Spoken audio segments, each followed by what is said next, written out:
Hi everybody, welcome to Christian Homestead. My name is Jared.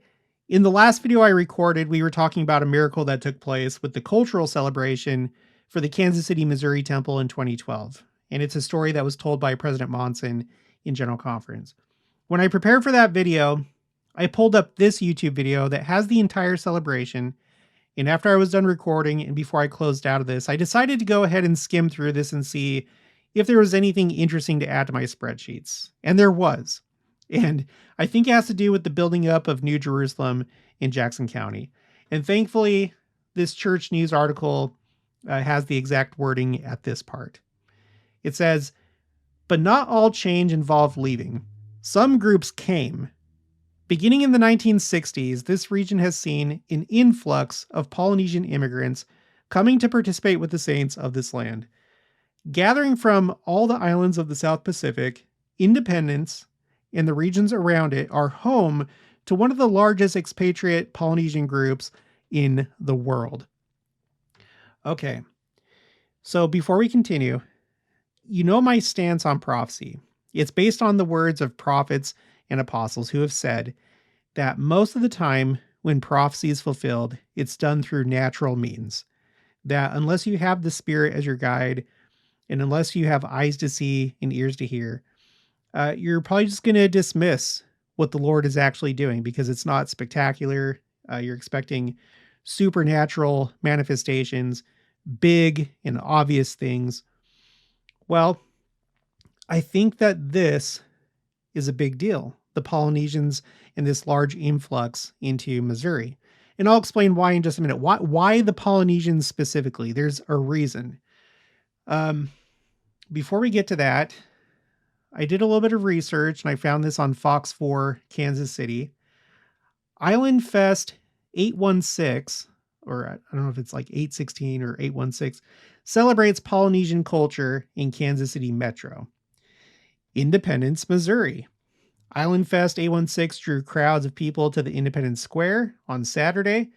The annual festival is focused on celebrating and preserving Polynesian culture and heritage. And I wish I would have known about it. Otherwise, I would have gone. I went to this one thing called Santa Calagon. It's an annual celebration of the Santa Fe, California, and Oregon trails. But I had no idea about Island Fest 816. I'll have to catch that next time. I really like Polynesians. I've had very good experiences with them. I grew up in Utah, which also has a sizable Polynesian population. And I was friends with Samoans and Tongans, and they're just really lovely people.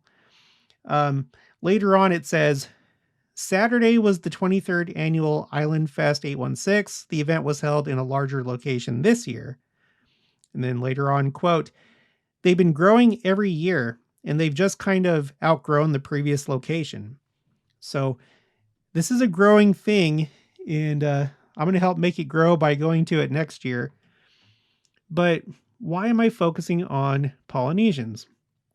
So I've added this to my Missouri spreadsheet. This is Timeline Missouri. I'm trying to capture all the major milestones in church history in Missouri. So I've added this to what's currently row 72. And well, let's take a closer look at Polynesians. I've talked about this before on the channel, but you may have missed those videos. I can't remember when the last time was. But what's significant about Polynesians in our church? Let's go to this Improvement Era article called New Evidence for the Book of Mormon, June 1962, page 457. And this is Elder Mark E. Peterson of the Quorum of the 12 Apostles. All right, I'm just going to read this second paragraph. Why do they, the Polynesians, why do they have this great faith? It is because these people are of the blood of Israel. They are heirs to the promises of the Book of Mormon. God is now awakening them to their great destiny. As Latter-day Saints, we have always believed that the Polynesians are descendants of Lehi and blood relatives of the American Indians, despite the contrary theories of other men. I have a bunch of quotes that back this up. I'm not going to read through all these, but the idea is that they're descended from Hagoth, who was a Nephite. He's the one that built the ship and They sailed off, and nobody heard from them again. We have this one. Oh yeah, I guess I was going to read this because it's highlighted. We have this from President Spencer W. Kimball. He starts out by quoting Joseph Fielding Smith. "I would like to say to you, brethren and sisters from New Zealand, you are some of Hagoth's people, and there is no perhaps about it." End quote. And then back to President Kimball. "He didn't want any arguments about it. That was definite. So you are of Israel, you have been scattered, now you're being gathered." Okay. So it's interesting because you have had a gathering of Polynesians to the church, just like everybody else, to the stakes of Zion. But this is a special population because of their heritage. And in this video, we're talking about a large influx of Polynesians into Missouri centered around independence starting in the 1960s. And we just read how they're also heirs to the promises made in the Book of Mormon. So it's not just Lamanites, in other words. We have Nephites. We have modern day Nephites. A lot of the time when we're talking about the descendants of Lehi, most people think about the Lamanites because they ultimately destroyed the Nephites, which we also have to consider that over time, there was no such thing as a pure Lamanite. Over all that time, they mixed in with each other, they married each other. And so, of course, you're going to have Nephite and Jacobite and Zoramite blood among what we now term the Lamanites. But if we want to call them Lamanites, we have this other population, the Polynesians, that are descended from Nephites, right? So when we're talking about promises from the Book of Mormon, let's go to Ether chapter 13, verse 6. "And that a new Jerusalem should be built up upon this land unto the remnant of the seed of Joseph, for which things there has been a type." Now, I think it's interesting that he doesn't specify Lamanites or Nephites. He just says the seed of Joseph. If we go to 3 Nephi chapter 21, verses 23 to 24, it says, "And they shall assist my people, the remnant of Jacob, and also as many of the house of Israel as shall come, that they may build a city which shall be called the New Jerusalem. And then shall they assist my people, that they may be gathered in, who are scattered upon all the face of the land, in unto the New Jerusalem." So again, these scriptures do not specify Lamanites. When we're thinking specifically about building up the city of New Jerusalem, I think some people think it's specifically the Lamanites and then the rest of the house of Israel, but you have the special group of the Lamanites. And I don't think it's just strictly Lamanites. I think it's these Nephites as well in the Polynesians. One scripture that might get you confused is Doctrine and Covenants, section 28, verses 8 and 9. This is when you had that first mission. It wasn't really the first mission of the church. I did some research on this. I guess the first mission was actually performed by, is this the one? No, it's not this. By Joseph Smith's brother, Samuel. Yeah, right here. His younger brother, Samuel, was the first one to serve a mission.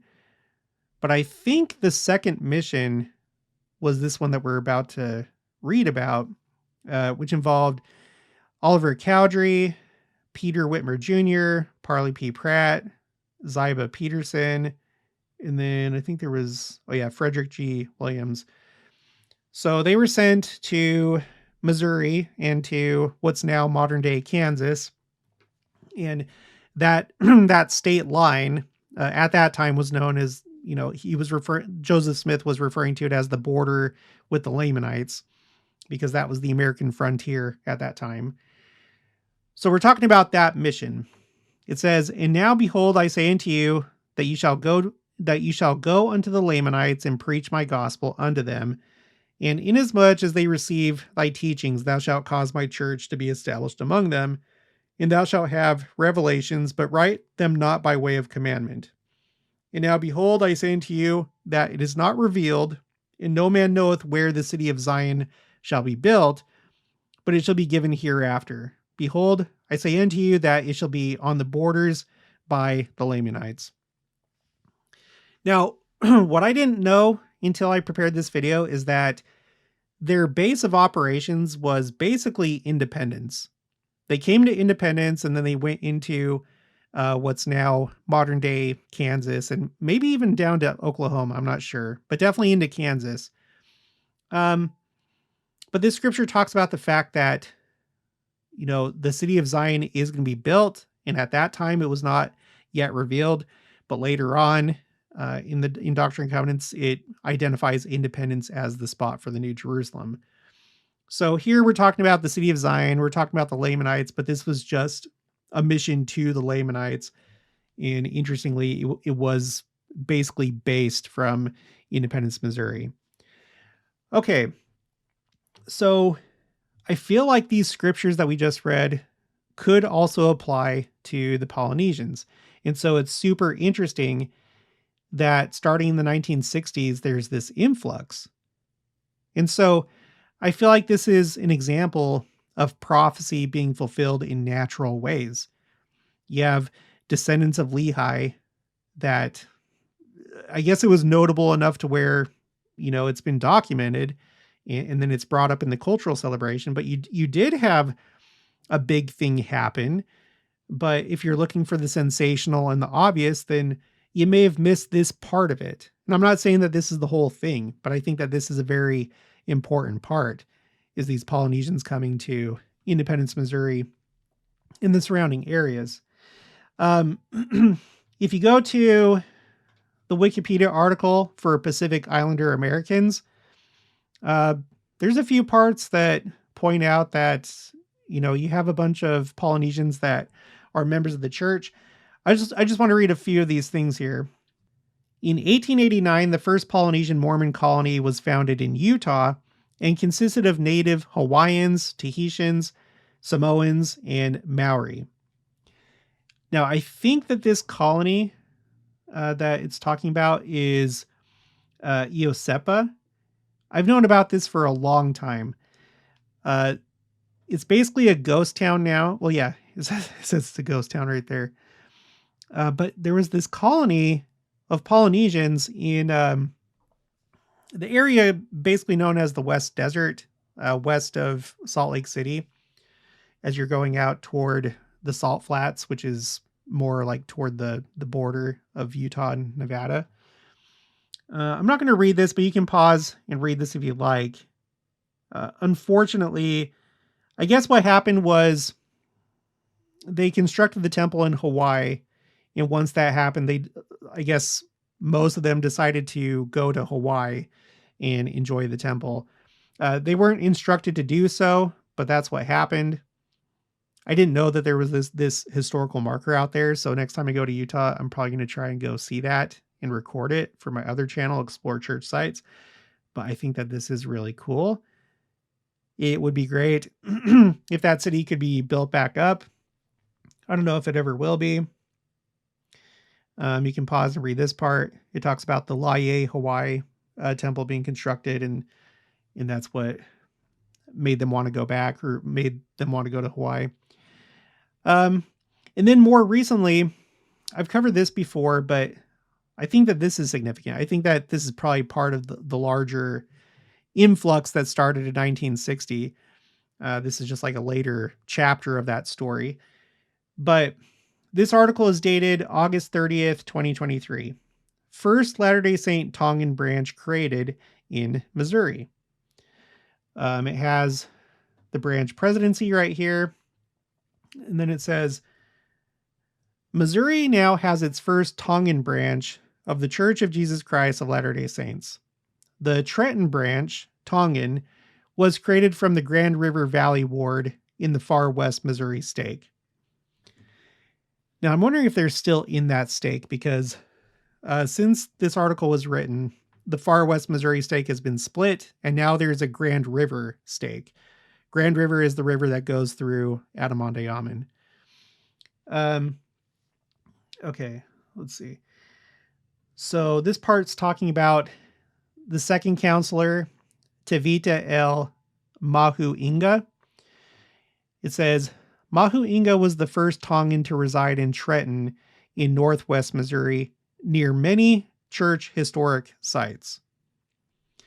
I think this is an important part of the story here. Near the church historic site. So not in like southeastern Missouri, not in St. Louis, not in Columbia. No, the place that has all these different church sites where the saints tried to settle before being driven out. He has had a lifelong mission to find a place where Tongan youth could attend college. When Mahu Inga left Tonga to go to the United States in 1973, his father counseled him to find a place where Tongan youth could attend college. That became his lifelong mission. When he visited Adamandi Amen the first time, he had a spiritual experience. So this right here, this is like the real catalyst in this story.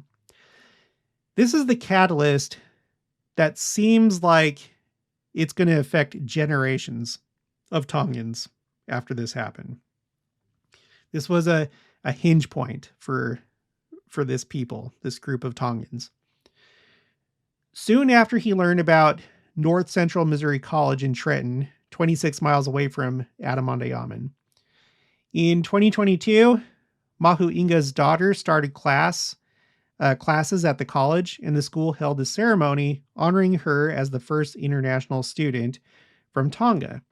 And you have this article. This is KTTN KGOZ, Trenton, Missouri. So yeah, it talks about that like right here. Okay. Here's a map. So here's Trenton. Adamandi Amen is right about like right here. So here's Gallatin, which is the closest, like, well, it's larger. Okay, so the closest town is Jameson, but it's like tiny. It's only like a couple hundred people. The next largest town is Gallatin, and Adamandi Amen is just like right about here where my mouse is at. So yeah, it's relatively close. Okay, President Osso. Okay, so let's take a look at who we're talking about again. So, let's see, from left to right. So the first, first counselor. Okay, President Viliami K. Osso is in the center, and then the one that had the experience at Adamandi Amen is this man right here, Tevita El Mahu Inga. So now we know his story. Now there's a little bit more when it comes to the branch president. Okay, it says President Osso knew Mahu Inga previously and moved to Trenton to do some work for him. He called his wife, Anna Latu Osso, in Salt Lake City and said, quote, "I feel a strong spirit here. I am going to stay. I think we have a mission over here," end quote. So, surprise, honey, we're moving to Missouri. Anna also joined her husband after visiting the area. After the branch was created and President Osso was called to lead it, he said, "Now I realize why I am here. This is why the Lord wants us here. I am so grateful that the Lord knows me and wants to use me." President Osso hopes the branch can grow in strength and numbers and eventually become a ward. The branch presidency expects more families to move to the area by next summer. So, I don't know if there's anybody listening to this, if you're Tongan or maybe just Polynesian in general, maybe think about it. But remember, there is no general call to move to Missouri. But if you're feeling it, maybe if you felt something at one of the church sites, then I don't know, pray about it. But I think that this is pretty incredible. And again, we just read these scriptures. Let's read one of them again. Ether 13:6. "And that a new Jerusalem should be built up upon this land unto the remnant of the seed of Joseph, for which things there has been a type." the seed of Joseph. And then here, the remnant of Jacob, my people. I think that as we read those scriptures, like, yes, it's talking about the actual city of New Jerusalem. It specifies in this land. So we have New Jerusalem that could refer to the entire church. You also have another definition where New Jerusalem or Zion refers to North and South America. That's another definition. But then you also have the actual literal city in Independence, Missouri, that'll be built in the future. And it seems to me like a lot of the people are already here. You already have enough for a city. In the early days of the church, a city was the same thing as a stake. So the city of Zion, that was going to be a city and a stake. Adamondiaman, city and stake. Far West, city and stake. And so we have stake centers here. There's I don't know how many there are yet in this Kansas City area, but I'm in the Independence stake, and it has a lot of Polynesians. There's a lot of other people here too. There are Hispanics and others, but there is a sizable Polynesian population, and I think it's great. One time I went to the stake center, and there was a meeting going on, and I don't know which one, if it was Samoan or if it was Tongan or something else, but it was like a Polynesian branch or ward. I guess I should check LDS tools. I'll do it right now. You can't see this, but let me pull up LDS tools. Put in my passcode, directory. Let's see. There's a Spanish branch, the ward, Santa Fe ward, Spanish. But it doesn't have, and I know it wasn't Spanish because I speak Spanish. I went on my mission to Spain. But I don't see anything here that says like Tongan or Samoan, but I swear that's what was going on. If you know, put it in the comments below. Let me know. But there are a lot. Yeah, so I think that's all that I have for this one. I think it's important to note these things because I tend to think that there's been a lot of things going on that we just didn't know about. That's, the Lord can do his own work. It doesn't always have to be broadcast to us. And then even when it is like this, we don't always pick up on it. But that's one of the main reasons why I'm putting together this spreadsheet, this timeline for Missouri. I've already gained a lot of really interesting insights from this. There was a lot of activity after the dedication of the Salt Lake Temple. The years afterwards, there was a lot of activity when it comes to people returning to Missouri and, creating the first branch in Independence since the expulsion, and the mission, the Central States Mission moving to Independence in 1907. And there's just been a lot of stuff, and there's been a lot of stuff lately too. In the 70s, there was a lot of activity because there was a lot of purchasing going on of land at Adamondiaman, the building of the Independence Visitor Center. It's interesting. There's been a lot of stuff that unless you did an exercise like this would just go under the radar and you wouldn't know about it. So it's exciting. Okay, that's going to be it for this one. I'll talk to you guys later.